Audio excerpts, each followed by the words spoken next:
straight from the horse's mouth. Our Neil Young News Report. Smell the horse on this one. With this week's update from thrasherswheat.org, here's Thrasher.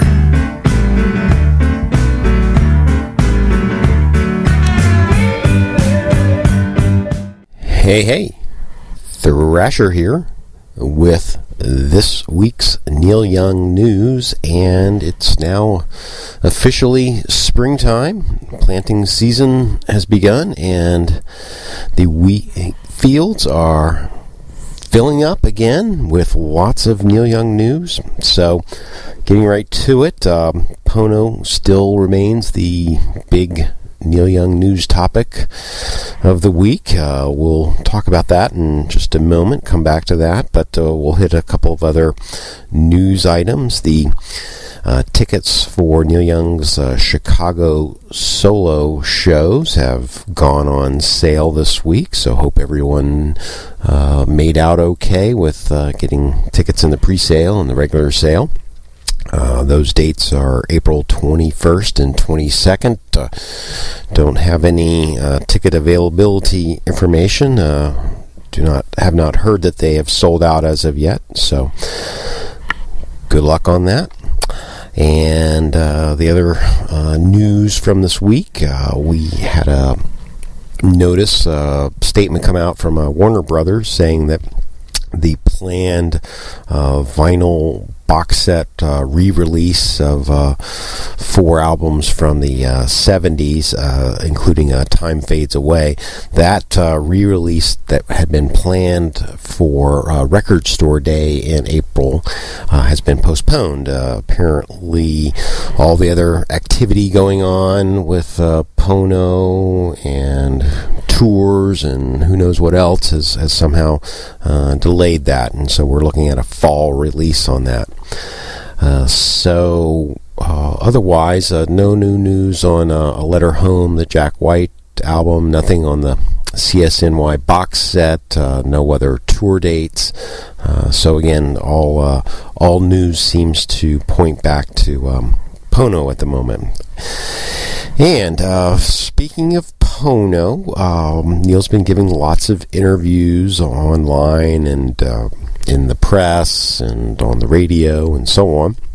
So we're just going to play a little clip here of an interview that Neil Young did recently with NPR, National Public Radio's Bob Boylan down at the South by Southwest Festival. So we're just play a little clip here of that interview where Neil Young is discussing the Pono launch. So when you started to hear your songs, when you started hearing your songs in those formats, what were you thinking? What was your reaction? I didn't want to listen. I turned it off. Really? It just didn't do it for me. I'm used to being replenished by music. I'm used to feeling music a certain way because I'm tuned in that way. And music lovers who understand that, who love to listen to all of the sound and have heard it and recognize that it isn't there, and when it is there, they're not audiophiles. Those are regular people. Mm-hmm. Audiophiles are geeks. I mean, they're over the top. I'm not an audiophile. And I love audiophiles. I'm not putting them down, but we're not them. You know, I don't know. Maybe you are, but I'm not. I don't have that. I don't have it. Well, I like listening to records. I like to throw I on a love record that, on the but weekend. that's a regular consumer product. A record is what everybody used to listen to. So why not go That's back what there? that 18-year-old girl had. So why not go back to a... Well, because it's not convenient. This is the 21st century. That's why we're here. Yeah.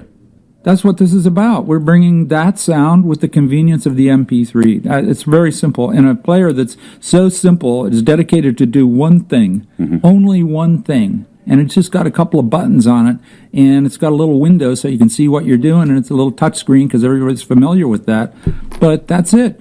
And it's got a shape that allows it to have a desktop application thing where you can put it like it is on that over that stereo over there on the desk. It's Do you sitting have one in there, your pocket by any and chance? I got one in my pocket. Could you just pull that out and put it on the table? Okay, now, this is a Pono player right here. Okay, that was from NPR's interview with Neil Young by Bob Boylan.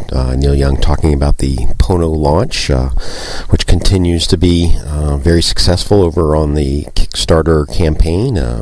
Thus far, last we checked, the Pono launch had raised over $4.5 million thus far, on its way to $5 million.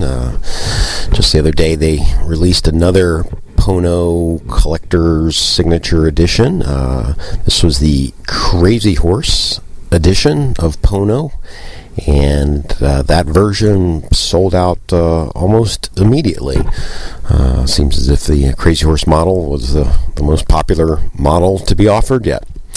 So anyway, again, congratulations to the Pono team, and that's what we're going to leave it with here in terms of wrapping up with this week's news. So we'll send it back over there to Tony and Eric in the studio over there at WBKM.